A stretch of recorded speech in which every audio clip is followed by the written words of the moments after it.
ನಮಸ್ತೆ friends, welcome to ಸೃಷ್ಟಿಸ್ kitchen. ಇವತ್ತಿನ ನಮ್ಮ ರೆಸಿಪಿಯಲ್ಲಿ ಹುರುಳಿಕಾಳಿನ ಬಸ್ಸಾರು. ಮಧ್ಯಾಹ್ನ ಊಟಕ್ಕೆ ಸಿಂಪಲ್ ಆಗಿ ಈ ರೀತಿಯಾಗಿ ಹುರುಳಿಕಾಳಿಂದ ಮಾಡಿರುವಂತ ಬಸ್ಸಾರು, ಹಾಗೆ ಬಿಸಿ ಬಿಸಿಯಾಗಿ ರಾಗಿ ಮುದ್ದೆ ಜೊತೆಗೆ ಕಾಳಿನ ಪಲ್ಯ.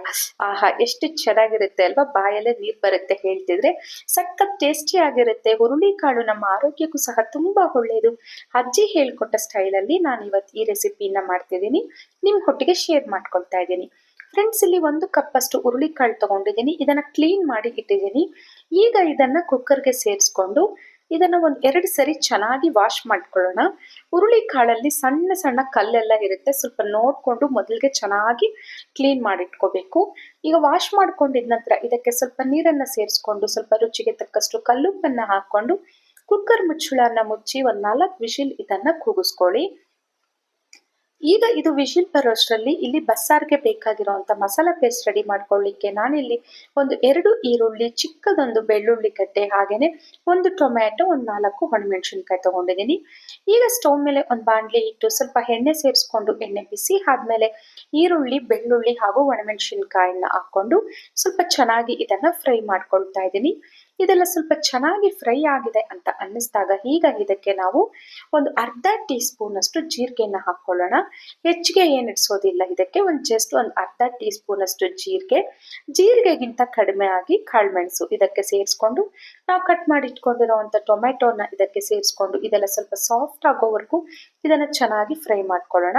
ಟೊಮೆಟೊ ಎಲ್ಲ ಚೆನ್ನಾಗಿ ಸಾಫ್ಟ್ ಆದ್ಮೇಲೆ ಈಗ ಸ್ಟವ್ ಆಫ್ ಮಾಡ್ಕೊಳ್ತಾ ಇದ್ದೀನಿ. ಇದು ತಣ್ಣಗಾದ್ಮೇಲೆ ಮಿಕ್ಸಿ ಜಾರ್ಗೆ ಸೇರಿಸ್ಕೋಬೇಕು. ಅಷ್ಟರಲ್ಲಿ ಇಲ್ಲಿ ನಮಗೆ ಕಾಳು ಸಹ ಚೆನ್ನಾಗಿ ಬೆಂದಿದೆ ನೋಡಿ, ಓಪನ್ ಮಾಡ್ತಾ ಇದ್ದೀನಿ. ಇಲ್ಲಿ ಹುರುಳಿ ಕಾಳು ಪರ್ಫೆಕ್ಟ್ ಆಗಿ ಬೆಂದಿದೆ. ನಮ್ಗೆ ಯಾವ ಅದಕ್ಕೆ ಬೇಕೋ ಆ ರೀತಿಯಾಗಿ ತೀರಾ ನುಣ್ಣಗೂ ಆಗಿಲ್ಲ, ತೀರಾ ಹಾಗೆ ಕಾಳಾಗೋ ಇಲ್ಲ, ಕರೆಕ್ಟ್ ಆಗಿ ಬೆಂದಿದೆ. ಈಗ ಸೌಟಷ್ಟು ಕಾಳನ್ನ ರುಬ್ಲಿಕ್ಕೆ ತೆಗೆದು ಪಕ್ಕಕ್ಕೆ ಇಟ್ಕೊಳ್ತಾ ಇದ್ದೀನಿ. ತಣ್ಣಗಾಗ್ಬೇಕಲ್ವಾ, ಅದಕ್ಕಾಗಿ ಸೌಟ್ ಕಾಳು ತೆಗೆದು ಪಕ್ಕಕ್ಕೆ ಇಟ್ಟಿದ್ದೀನಿ. ಈಗ ಇದನ್ನ ಈ ರೀತಿಯಾಗಿ ತೂತ್ ಪಟ್ಲಿಗೆ ಹಾಕಿಟ್ಬಿಟ್ರೆ ಕಾಳು ಸಪ್ರೇಟು, ನೀರ್ ಸಪ್ರೇಟ್ ಆಗುತ್ತೆ ನಮ್ಗೆ. ಅಷ್ಟರಲ್ಲಿ ಇಲ್ಲಿ ಮಿಕ್ಸಿ ಜಾರ್ಗೆ ನಾವು ರುಬ್ಕೊಳ್ಳೋಣ. ಮಿಕ್ಸಿ ಜಾರ್ಗೆ ನೋಡಿ 1 ಟೇಬಲ್ ಸ್ಪೂನ್ ಅಷ್ಟು ಕಾಯಿನ ಹಾಕೊಳ್ತಾ ಇದ್ದೀನಿ. ಹಾಗೆ ನಾವು ಫ್ರೈ ಮಾಡಿ ಇಟ್ಕೊಂಡಿರುವಂತ ಈರುಳ್ಳಿ, ಬೆಳ್ಳುಳ್ಳಿ, ಟೊಮೆಟೊನ ಇದಕ್ಕೆ ಸೇರಿಸ್ಕೊಂಡು ಸ್ವಲ್ಪ ಕೊತ್ತಂಬರಿ ಸೊಪ್ಪನ್ನು ಸಹ ಹಾಕೊಳ್ತಾ ಇದ್ದೀನಿ.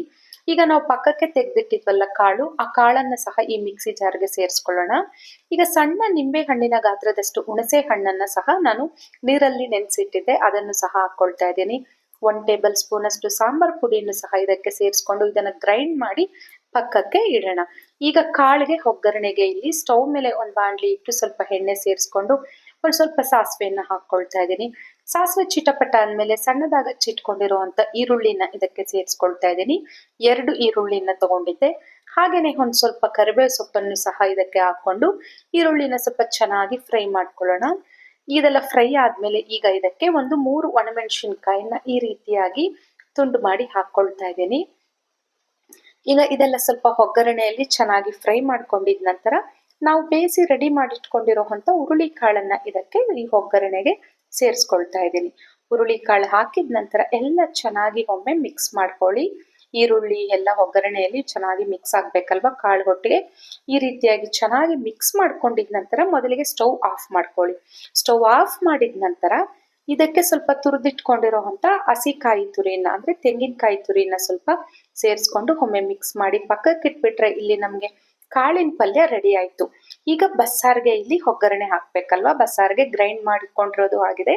ಈಗ ಒಗ್ಗರಣೆಗೆ ಸ್ಟವ್ ಮೇಲೆ ಒಂದು ಪಾತ್ರೆ ಇಟ್ಟು ಸ್ವಲ್ಪ ಎಣ್ಣೆ ಸೇರಿಸ್ಕೊಳ್ತಾ ಇದ್ದೀನಿ. ಎಣ್ಣೆ ಬಿಸಿ ಆದ್ಮೇಲೆ ಇದಕ್ಕೆ ಸ್ವಲ್ಪ ಸಾಸಿವೆ ಹಾಗೂ ಸ್ವಲ್ಪ ಕರಿಬೇವು ಸೊಪ್ಪನ್ನ ಇದಕ್ಕೆ ಹಾಕೊಂಡು ಈಗ ಇದಕ್ಕೆ ನಾವು ಗ್ರೈಂಡ್ ಮಾಡಿಟ್ಕೊಂಡಿರುವಂತ ಬಸ್ಸಾರಿನ ಮಸಾಲಾ ಪೇಸ್ಟ್ ಅನ್ನ ಇದಕ್ಕೆ ಸೇರಿಸ್ಕೊಳ್ತಾ ಇದ್ದೀನಿ ಈ ರೀತಿಯಾಗಿ. ಈಗ ಇದಕ್ಕೆ ನೀರು ನಾವಿಲ್ಲಿ ಕಾಳಿನ ಜೊತೆ ಬೆಂದಿದೆ ಅಲ್ವಾ ನೀರು, ಅದೇ ನೀರನ್ನೇ ಇದಕ್ಕೆ ಹಾಕೊಳ್ಬೇಕಾಗತ್ತೆ. ಈಗ ಆ ನೀರನ್ನ ನಾನು ಸ್ವಲ್ಪ ಇಲ್ಲಿ ಮಿಕ್ಸಿ ಜಾರ್ಗೆ ಹಾಕೊಂಡು, ಮಿಕ್ಸಿಯಲ್ಲೆಲ್ಲ ಮಸಾಲಾ ಪೇಸ್ಟ್ ಎಲ್ಲ ಹಾಗೆ ಇರುತ್ತಲ್ವಾ, ಸೊ ಹಾಗಾಗಿ ಹಾಕಿದ್ದೀನಿ. ಎಕ್ಸ್ಟ್ರಾ ನೀರೆಲ್ಲ ಹಾಕಿಲ್ಲ. ಇದು ಕಾಳು ಹೊಟ್ಟಿಗೆ ಬೆಂದಿದೆ ಅಲ್ವಾ, ಆ ನೀರೇ. ಒಂದ್ ವೇಳೆ ನಿಮ್ಗೆ ಇದು ಗಟ್ಟಿ ಆಗಿದೆ ಅಂದ್ರೆ ಸ್ವಲ್ಪ ನೀರನ್ನು ಸಹ ಸೇರಿಸ್ಕೋಬಹುದು. ನೋಡಿ, ಕನ್ಸಿಸ್ಟೆನ್ಸಿ ತೋರಿಸ್ತಾ ಇದ್ದೀನಿ, ಈ ರೀತಿಯಾಗಿ ಇರಬೇಕು. ಈಗ ಇದು ಸುಮಾರು 10 ರಿಂದ 15 ನಿಮಿಷಗಳ ಕಾಲ ಸ್ಟವ್ ಮೀಡಿಯಂ ಫ್ಲೇಮ್ ಅಲ್ಲಿ ಇಟ್ಕೊಂಡು ಕುದಿಸ್ಕೊಂಡ್ರೆ ನಮ್ಗೆ ಇಲ್ಲಿ ಬಿಸಿ ಬಿಸಿಯಾದ ಹುರುಳಿ ಕಾಳಿನ ಬಸ್ಸಾರಂತೂ ರೆಡಿ ಆಯ್ತು. ನೋಡಿ, ಈ ರೀತಿಯಾಗಿ ಕುದೀತಾ ಇದೆ ಚೆನ್ನಾಗಿ. ಈಗ ನಾನಿಲ್ಲಿ ನಿಮ್ಗೆ ಕನ್ಸಿಸ್ಟೆನ್ಸಿನ ತೋರಿಸ್ತೀನಿ ನೋಡಿ. ಇದು ಈ ಬಸ್ಸಾರು ಬಂದು ನಮಗೆ ತೀರಾ ನೀರಾಗೂ ಇರಬಾರ್ದು, ತೀರಾ ಗಟ್ಟಿಯಾಗೂ ಇರಬಾರ್ದು. ನಾನು ವಿಡಿಯೋದಲ್ಲಿ ತೋರಿಸ್ತಾ ಇದ್ದೀನಿ ನೋಡಿ, ಈ ರೀತಿಯಾಗಿ ಇರಬೇಕು. ಈಗ ನಾನು ಸ್ಟವ್ ಆಫ್ ಮಾಡ್ಕೊಳ್ತಾ ಇದ್ದೀನಿ. ಇಲ್ಲಿ ನಮಗೆ ಬಸ್ಸಾರು ರೆಡಿ ಆಯಿತು. ಸ್ಟವ್ ಆಫ್ ಮಾಡ್ತಾ ಇದ್ದೀನಿ. ಈಗ ಇಲ್ಲಿ ಬಿಸಿ ಬಿಸಿಯಾಗಿ ರಾಗಿ ಮುದ್ದೆ ಸಹ ನನಗೆ ಇಲ್ಲಿ ರೆಡಿ ಆಗಿದೆ. ನಾನು ಬಡಿಸ್ಕೊಳ್ತಾ ಇದ್ದೀನಿ. ಇದ್ರ ಹೊಟ್ಟಿಗೆ ನಾವು ಮಾಡಿರೋವಂಥ ಹುರುಳಿಕಾಳಿನ ಬಸ್ಸಾರು ಹಾಗೂ ಹುರುಳಿಕಾಳಿನ ಪಲ್ಯ ಸಖತ್ ಟೇಸ್ಟಿ ಆಗಿದೆ. ಬಾಯಲ್ಲಿ ನೀರು ಬರುತ್ತೆ ಅಲ್ವಾ ನೋಡಿದ್ರೆ. ಹಾಗೆಯೇ ಮುದ್ದೆಗೆ ಒಂದು ಸ್ವಲ್ಪ ತುಪ್ಪನ ಸೇರಿಸ್ಕೊಳ್ತಾ ಇದ್ದೀನಿ. ಈ ರೆಸಿಪಿ ನಿಮ್ಗೆ ಇಷ್ಟ ಆಗಿದ್ದಲ್ಲಿ ಲೈಕ್ ಮಾಡಿ, ಶೇರ್ ಮಾಡಿ.